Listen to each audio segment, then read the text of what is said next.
नमस्कार, आप देख रहे हैं जोहार झारखंड और आपके साथ मैं हूं विवेक। चाईबासा से इस वक्त की बड़ी खबर हम आपको बता रहे हैं, जहां चाईबासा के गुदड़ी में 7 ग्रामीणों की हत्या कर दी गई है। रविवार को पुड़ाहाट में गुदड़ी थाने के गुलीकेरा ग्राम पंचायत के बुरुगुलीकेरा में पत्थलगड़ी समर्थकों की ग्रामीणों के साथ बैठक हुई और इस दौरान पत्थलगड़ी समर्थकों और विरोधियों के बीच आधार कार्ड और राशन कार्ड को लेकर विवाद हो गया।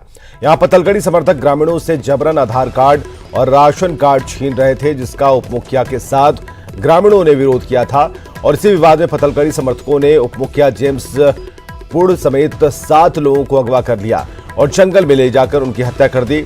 पुलिस और सीआरपीएफ के सर्च ऑपरेशन के दौरान आज उनका शव घटनास्थल से 3 किलोमीटर दूर पहाड़ी पर बरामद किया गया है। फिलहाल हत्यारों की तलाश में पूरे इलाके में सर्च अभियान जारी है। तो चाईबासा में पत्थलगड़ी की आड़ में खेले गए खूनी खेल पर झारखंड पुलिस मुख्यालय गंभीर दिख रहा है। एडीजी अभियान ने कहा कि अगवा करने के बाद 7 ग्रामीणों के शव घटनास्थल से 3 से 4 किलोमीटर दूर पहाड़ी पर बरामद किए गए। फिलहाल मौके पर डीसी और एसपी कैंप कर रहे हैं। वहीं शवों को कब्जे में लेकर पुलिस आगे की कार्रवाई में जुट गई है। उन्होंने माना कि पत्थलगड़ी समर्थकों और विरोधियों के बीच विवाद में यह घटना हुई, हालांकि जांच में और भी कई तथ्य सामने आएंगे। चाईबासा में कल जानकारी मिली थी हमें कि 7 लोगों को किडनैपिंग किया गया है। बुरुगुलीकेरा गांव गुदड़ी थाना में पड़ेगा और उसके बाद वहाँ फोर्स भेजा गया और कल ही आशंका व्यक्त की गई थी कि शायद उनका अपहरण करके उनकी हत्या कर दी है। तो फोर्स वहाँ भेजा गया और सर्च किया तो आज मॉर्निंग में गांव से 3 किलोमीटर दूर पहाड़ी पर 7 लोगों की डेड बॉडी मिली है।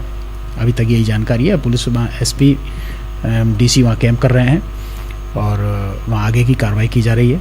पुलिस को वहाँ पर जो भी दोषी हैं उनका पता लगा के उन पर के विरुद्ध तुरंत कार्रवाई करने का निर्देश है और किसने किया है कांड, वो सबकी पहचान करके कांड दर्ज करके प्रॉपर अनुसंधान करके उनके विरुद्ध कार्रवाई करने, उनको गिरफ्तार करने, ये सबका स्पष्ट निर्देश दिया गया है। और इधर मुख्यमंत्री ने पत्थलगड़ी विवाद में हत्या पर प्रतिक्रिया दी। उन्होंने इस विषय पर संज्ञान लेने की बात कही है और रांची पहुंचने पर 3 बजे अधिकारियों की बैठक बुलाई। उन्होंने कहा कि कानून हाथ में लेने को किसी को भी इजाजत नहीं दी जा सकती और इस मुद्दे पर जानकारी मिलने के बाद ही वे कोई आगे का फैसला लेंगे।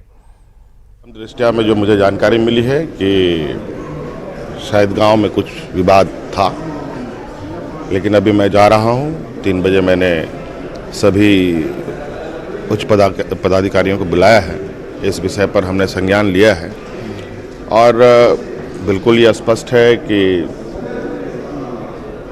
कानून हाथ में लेना गुनाह है, इसकी इजाज़त हम लोग नहीं देते हैं और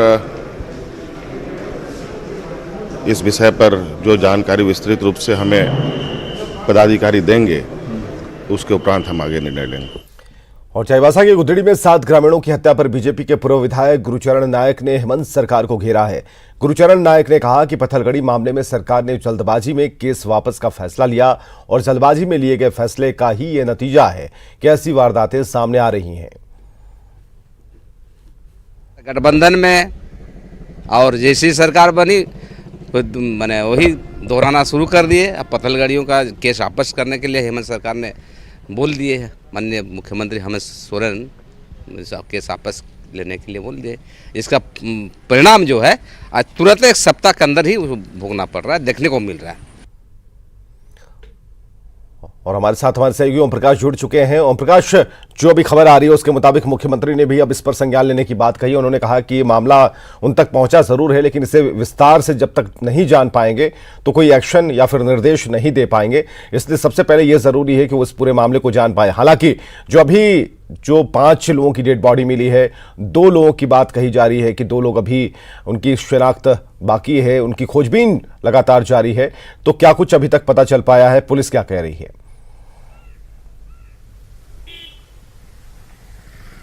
विवेक, बता दें कि जिस तरह से चाईबासा में ये पत्थलगड़ी की घटना के बाद पत्थलगड़ी समर्थकों के द्वारा हत्या की बात सामने आई, उसके बाद से तमाम प्रदेश के पुलिस मुख्यालय हो या फिर मुख्यमंत्री, सभी कोई सकते में है और लगातार मामले को लेकर जानकारियां जुटाई जा रही हैं कि आखिर किन स्थितियों में, परिस्थितियों में इस तरह की घटना कारित की गई। आपको बता दें कि झारखंड में पत्थलगड़ी को लेकर पिछले साल विखूटी में कोचांग बस्ती में सामूहिक दुष्कर्म जैसी वारदात को, जघन्य अपराध को अंजाम दिया गया था। वहीं पर घाघरा में 3 जवानों को उठाकर पत्थलगड़ी समर्थक अपने साथ ले गए थे, जिसके बाद पुलिस के द्वारा कार्रवाई की गई और उन्हें छुड़ाया गया। तो जिस तरह की घटनाएं पूर्व में हुई हैं, उसके बाद इस तरह की चाईबासा में हुई घटना अपने आप में एक बड़ा मामला है और इस मामले को देखते हुए राज्य भर की पुलिस जो है मामले को लेकर लगातार जो है जांच प्रक्रिया को आगे बढ़ा रही है। आपको बता दें कि मामले को लेकर लगातार बैठकों का दौर जारी है और पुलिस फिलहाल स्थिति पर नियंत्रण बनाने के लिए तमाम उपाय किए जा रहे हैं। डीसी और एसएसपी को निर्देश दिया गया है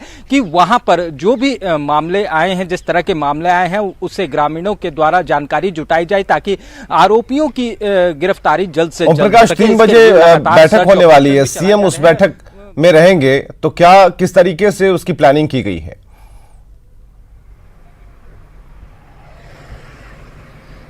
मुख्यमंत्री की एक अहम बैठक है। पत्थलगड़ी जिस तरह की ये घटना हुई है चाईबासा को लेकर, उसे लेकर अहम बैठक है और उस मामले से पहले पुलिस लगातार जो है जानकारियां इकट्ठा करने की कोशिश कर रही है। मामले को लेकर एडीजी और आईजी अभियान के द्वारा भी पूरे मामले की जो समीक्षा है वो की जा रही है। वहीं पर तमाम तरह की जानकारियां हैं जुटाई जा रही हैं। हो सकता है कि इस बैठक के बाद कोई महत्वपूर्ण निर्णय जो है वो पत्थलगड़ी पर निकलकर सामने आए। पिछले दिनों सरकार बनने के बाद जिस तरह से हेमंत सोरेन ने पत्थलगड़ी समर्थकों पर जो केस थे उन्हें वापस लिया गया, तो वे एक पॉजिटिव इनिशिएटिव की तरह लिया गया, लेकिन इस तरह की घटना जब आ गई अब सामने, तो देखना होगा कि आने वाले दिनों में इसे लेकर मुख्यमंत्री और सरकार का रुख क्या हो पाता है। जी विवेक, चलिए, बहुत बहुत शुक्रिया ओम प्रकाश हमसे बातचीत के लिए, तमाम जानकारियों के लिए। तो पूरे मामले की जांच में पुलिस जुटी हुई है, लेकिन 3 बजे एक बैठक होने वाली है, इसमें तमाम बड़े अधिकारी मौजूद रहेंगे, मुख्यमंत्री समीक्षा करेंगे और इस पूरे मामले को तह तक जानने की कोशिश करेंगे और उसके बाद मुख्यमंत्री की तरफ से निर्देश दिया जाएगा कि इस मामले में और क्या किया जाना है, क्योंकि अगर ये मामले में अगर अभी रोक नहीं लगाई गई तो ये ऐसे मामले बढ़ते चले जाएंगे। और इधर मंत्रिमंडल विस्तार में देरी पर हेमंत सोरेन का बयान सामने आया। उन्होंने कहा है कि बहुत जल्द ही सारी चीजें साफ हो जाएंगी। उन्होंने विस्तार में देरी को रणनीति का हिस्सा बताया। वहीं यह भी दावा किया कि सारी चीजें काफी अच्छी तरीके से चल रही हैं। उन्होंने विपक्ष के आरोपों को खारिज करते हुए चुनाव में मिली हार से विपक्ष को परेशान करना बताया। ये सब रणनीति का हिस्सा होता है, क्योंकि हमारे विपक्ष काफ़ी परेशान है और चूँकि विगत चुनाव में जिस तरीके से उनको मुंह की खानी पड़ी है, तो इस वजह से हर कदम रणनीति का हिस्सा है। आप देखिएगा बहुत चीज़ें बहुत जल्दी धुंध स्पष्ट हो जाएगी और सभी चीज़ें बहुत अच्छे तरीके से चल रही है। और जेएमएम ने दावा किया है कि 26 जनवरी के बाद जल्द ही झारखंड में मंत्रिमंडल का विस्तार हो जाएगा। पार्टी के केंद्रीय प्रवक्ता ने कहा कि अगले 5 साल तक जनता की भरोसे वाली सरकार चलानी है और ऐसे में काफी सोच समझकर हर फैसला लिया जा रहा है। उन्होंने मंत्रिमंडल विस्तार में देरी के बीजेपी के आरोपों को खारिज कर दिया। पिछले सरकार भी आई थी तो मुझे याद है कि जो दूसरा विस्तार था 53 दिन लग गए थे। अकेली सरकार थी, गठबंधन माने वो लोग ज़्यादा संख्या में थे। उसके बावजूद अभी जो मौजूदा परिस्थिति है, मुझे लगता है अभी राज्यपाल महोदया बाहर गई हुई हैं, 23 तारीख को लौटेंगी। फिर 26 जनवरी जो कि गणतंत्र दिवस समारोह होता है पूरे राज्य स्तर पर, उसकी तैयारियां होती हैं। तो 26 के बाद 1-2 दिन के अंदर जो संभावना दिखती और 2-4 दिन विलम्ब भले ही हो जाए, लेकिन एक मजबूत मंत्रिपरिषद देने की कवायद है।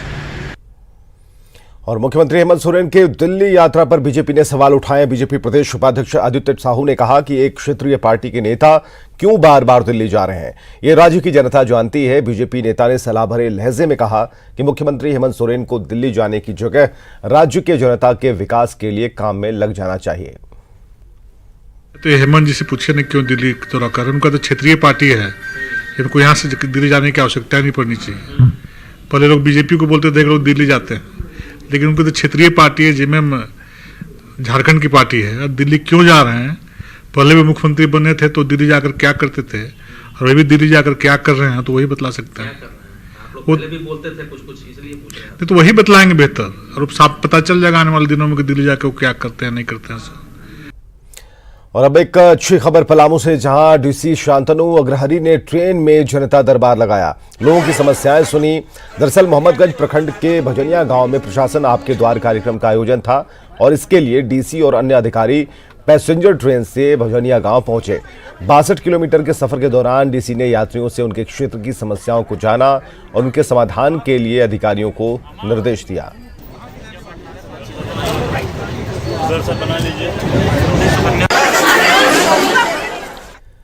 और नागरिकता संशोधन कानून के खिलाफ धनबाद के अल्पसंख्यक बहुल वासेपुर में पिछले 20 दिन से लोगों का धरना प्रदर्शन जारी है। धनबाद के वासेपुर में प्रतिदिन महिलाएं और पुरुष धरना में शामिल हो रहे हैं। नागरिकता संशोधन कानून में बदलाव की केंद्र सरकार से मांग कर रहे हैं और ऐसे में वासेपुर का इलाका दिल्ली का शाहीन बाग की तरह दिखता है। जायजा लिया हमारे सहयोगी विभाष चंद्र ने। नागरिकता संशोधन कानून को लेकर के धनबाद के वासेपुर में पिछले 20 दिनों से यहाँ लोग धरने पे बैठे हुए हैं, इस कानून का विरोध कर रहे हैं। काफ़ी संख्या में यहाँ महिलाएं भी आती हैं और प्रतिदिन यहाँ पे धरना देती हैं। क्या कुछ वजह है जिसका कारण इसका विरोध कर रही है? देखिए, ये मोदी जी का जो ये कानून आया है NPR CAA और ये काला कानून जो है, इसका हमारे देश में इसलिए विरोध हो रहा है कि ये मुसलमानों को अब यहाँ से एक्सक्लूड करने का बात किए हैं। बस ये एक्सक्लूड वर्ड को हटा देंगे ना, जितना सारा अभी प्रोटेस्ट हो रहा है देश में वो हट जाएगा। जब ये कानून बन चुका है तो फिर इसको किस तरह से आप लोग, ये कानून किस बेसिस पे लाया गया?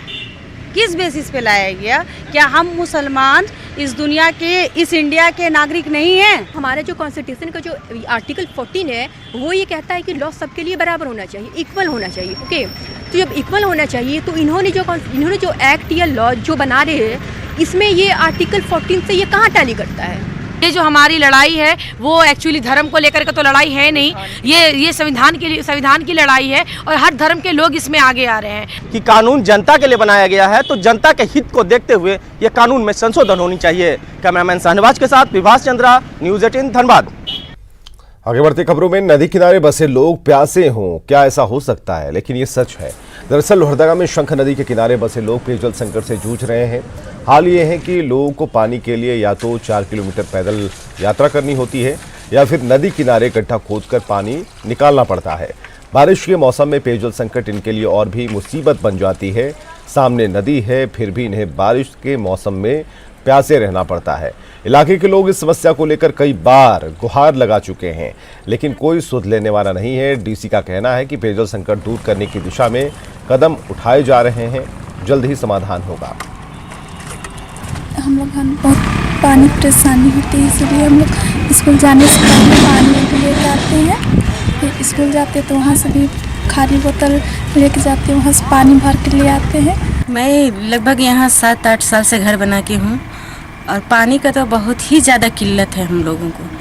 पीने का पानी कम से कम 3-4 किलोमीटर दूर से लाना पड़ता है और यहाँ सामने में नदी है, लेकिन वो केवल ठंडे के मौसम के लिए ही है। विभिन्न स्तरों पर कार्रवाई की जा रही है, जहाँ शहरी क्षेत्र में जो सप्लाई वेल है उसकी सुदृढ़ीकरण की कार्रवाई की जा रही है।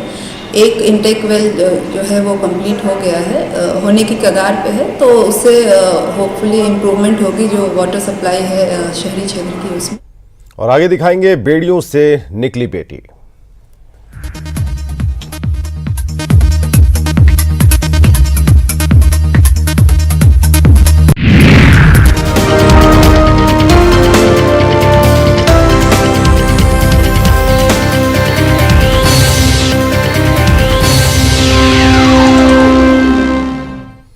सिमडेगा के कोलेबिरा की बेटी फुलमनी के पैरों से बेड़ियों को निकाल दिया गया। खबर न्यूज़ 18 पर चलने के बाद प्रशासन ने संज्ञान लिया और मानसिक रोगी फुलमनी को इलाज के लिए रांची के रिनपास भेजा गया।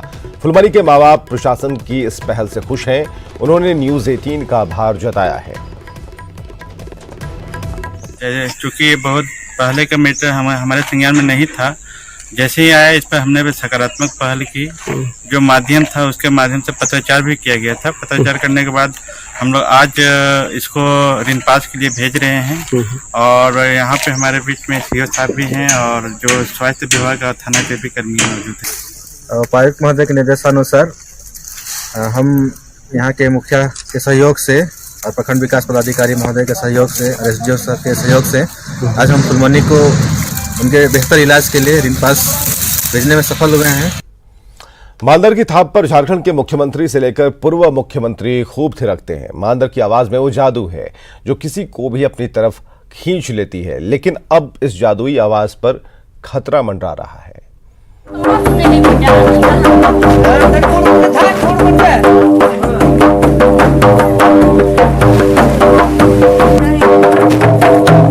इसकी आवाज में वो कशिश है जो किसी को भी थिरकने पर मजबूर कर सकती है। ना सिर्फ सुनने वाले बल्कि इसे थाप देने वाले भी खुद को स्थिर नहीं रख सकते। ये है मानदर, झारखंडी संस्कृति की पहचान। विदेशों तक मानदर ने अपनी पहचान बनाई है, लेकिन अब मानदर का निर्माण करने वालों पर संकट मंडरा रहा है, जिससे मानदर विलुप्ति की कगार पर पहुंच गया है। मानदर का निर्माण घासी समाज के लोग करते हैं।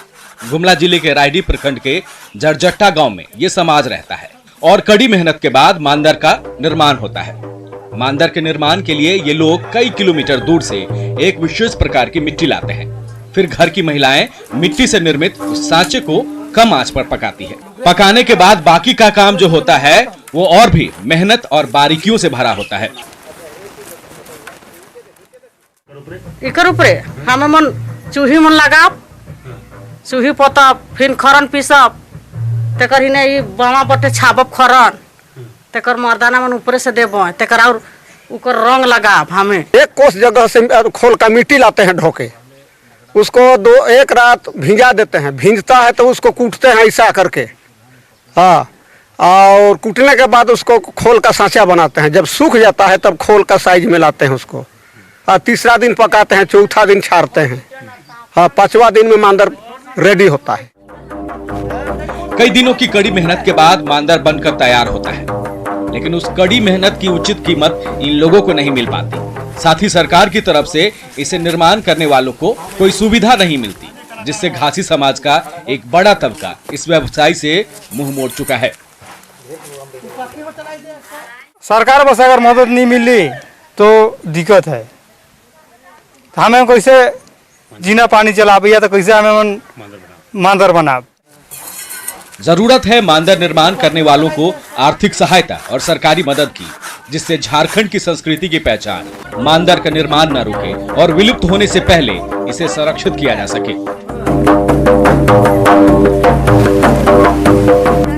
सरकार द्वारा भी हर मंच पर मानदर को कहा जाता है कि झारखंडी परंपरा का एक हिस्सा है, लेकिन बावजूद इसके संरक्षण को लेकर कोई पहल नहीं की गई है, जिसके कारण लोग काफी निराश हैं। और इस परिवार की माली हालत को देखकर आप समझ सकते हैं कि मानदर के व्यवसाय से जुड़े लोगों की आर्थिक स्थिति क्या है। ऐसे में सरकार द्वारा स्पष्ट आने वाले समय में अगर इन लोगों के संरक्षण को लेकर विशेष ध्यान नहीं दिया गया और मानदर बनाने के संसाधनों को सहजता से उपलब्ध नहीं कराई गई, तो निश्चित रूप से झारखंडी संस्कृति का ये मूल पहचान कहीं न कहीं समाप्त हो सकता है, जो कि निश्चित रूप से चिंता का विषय बन सकता है। ऐसे में सरकार को सोचना है कि जो सरकार झारखंडी संस्कृति को बढ़ावा देने की बात करती है, वो मानदर के संरक्षण को लेकर क्या काम करती है। न्यूज़ 18 के लिए गुमला से सुशील कुमार। तो रांची के मांडर में पुलिस ने जाली नोट के साथ छापने वाली मशीन बरामद की है। बड़ी खबर इस वक्त की हम आपको बता रहे हैं। और बेंगलुरु में मेडिकल की पढ़ाई करने वाला युवक इस कारोबार को चला रहा था। पुलिस ने बॉम्बे स्थित मिसेस सुरानी स्किन सेंटर में छापेमारी की और मशीन बरामद किया और आरोपी डॉक्टर आसिफ अंश को गिरफ्तार किया है। छापेमारी में जाली नोट के साथ अर्धनिर्मित जाली नोट मिले हैं। पुलिस के मुताबिक पिछले 4 से 5 महीने से ये अवैध कारोबार चल रहा था और बताया जा रहा है कि मुड़मा मेले में जाली नोट खपाए भी गए हैं। फिलहाल आरोपी डॉक्टर से पूछताछ की जा रही है। तो जो रानी स्किन केयर सेंटर पे छापामारी की और यहाँ से डॉक्टर मोहम्मद आसिफ नाम के एक युवक को जाली नोट छापते हुए गिरफ्तार किया, जिसमें से आपका प्रिंटर था, स्कैनर था और ग्लू गन एक मशीन है और लैपटॉप के साथ और कई 100 रुपये का, 200 रुपये का और 500 रुपये का कंप्लीट नोट, जाली नोट और आपका अर्धनिर्मित जाली नोट भी 500 के कई पकड़ाए हैं। आदिम जनजाति के संरक्षण के लिए सरकार कई योजनाएं चलाती है, लेकिन इन योजनाओं की जमीनी हकीकत कागजी दावों के ठीक उलट है। पलामू में आदिम जनजाति के परिवारों को साफ पानी नहीं मिल रहा, वो नदी नाले का पानी पीने को मजबूर है।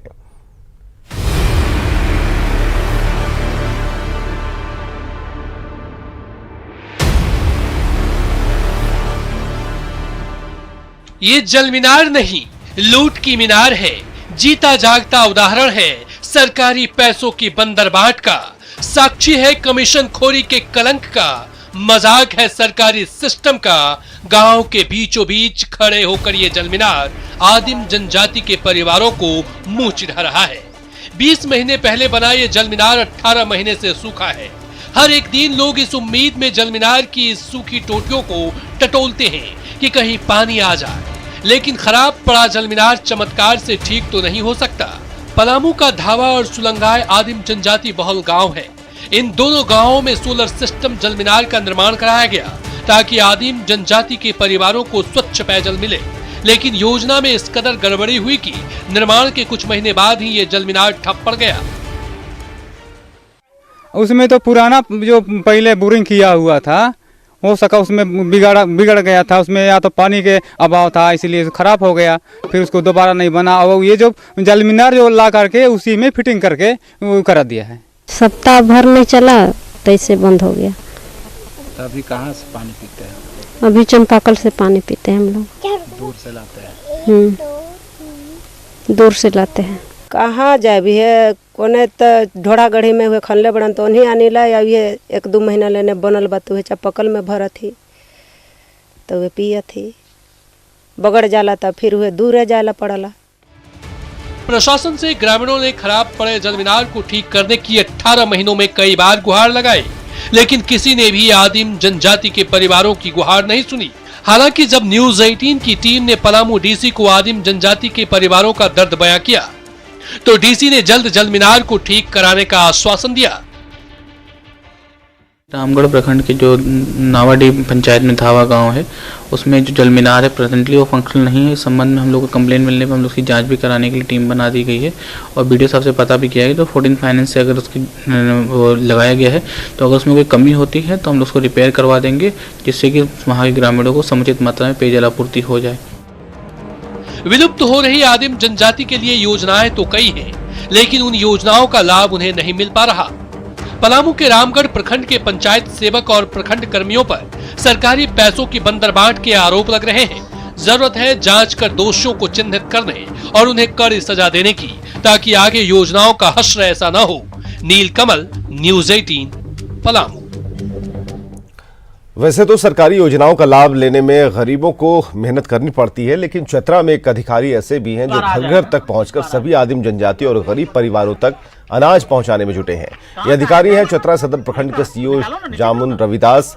सीओ के इस प्रयास की आदिम जनजाति बिरहोर समुदाय की तरफ से काफी सराहना मिल रही है। हालांकि लोगों तक अभी चावल और गेहूं ही मिल पाता है, जबकि किरासन तेल और चीनी के लिए अभी भी डीलर परेशान करते हैं। हमें के बहुत खुशी है, बहुत खुशी है। पहले तो सर के कौन लड़े लगे रहा, लेकिन हमें के चावल आवे है वह कितने आ रहे हैं देती कितने, लेकिन अभी पूरा अभी हमें के 35 किलो आ जाते। सीओ साहब जब चावल पहुँचाए लगले तब से सुविधा हो गए। जब डीलर देवन बड़ी दिक्कत होले, नाने भी और जान भी कभी दवाल थी कभी छुपा भी दवाल थी, मगर जब से डीलर पहुंचावे लगल है तब से हर महीना 4 मिलते जाते 35 किलो। हमारे अंचल की तरफ से जो भी सरकार की जो योजनाएं हैं उस योजनाओं को हम भली भांति पूर्वक जो है इन लोगों को लाभ पहुंचाने के लिए हम डोर टू डोर आते हैं। और ख़ास करके चावल बांटने में हमको काफ़ी सगुन मिलता है कि मैंने जो अपने भाव से यहाँ ला करके जो मैं चावल देता हूँ, इससे हमको एक बहुत प्रकार का एक मिलता है, सगुन मिलता है कि मैं कुछ। और महिला सुरक्षा को लेकर झारखंड सरकार ने एक मोबाइल नंबर जारी किया है, जिसके जरिए महिलाएं मदद मांग सकती हैं। मोबाइल नंबर है 9771432103 और इस नंबर पर महिलाएं मदद के लिए कॉल कर सकती हैं। झारखंड सरकार की तरफ से जारी नंबर को जमशेदपुर पुलिस तेजी से सोशल मीडिया पर वायरल कर रही है, ताकि लौह नगरी के हर महिलाओं तक ये नंबर पहुंच पाए, ताकि आपात स्थिति में पुलिस उनके पास पहुंच सके। पुलिस के द्वारा एक हेल्पलाइन नंबर जारी किया गया है महिलाओं की सुरक्षा के लिए और उनको किसी भी प्रकार की सहायता के लिए 24 आवर ये नंबर कार्यरत है। इस पर वो अपनी किसी भी परेशानी को बता सकती हैं, उनको तुरंत पुलिस सहायता प्राप्त होगी। ये नंबर है 9771432103 9771432103। ये नंबर विशेष एक हेल्पलाइन के रूप में है और ये कार्यरत है पूरे राज्य में और इस पर महिलाएं लड़कियां किसी भी तरह की हेल्प के लिए कर सकती हैं कॉल और झारखंड पुलिस उनकी मदद के लिए तुरंत। और आगे देखिए खबर दोपहर।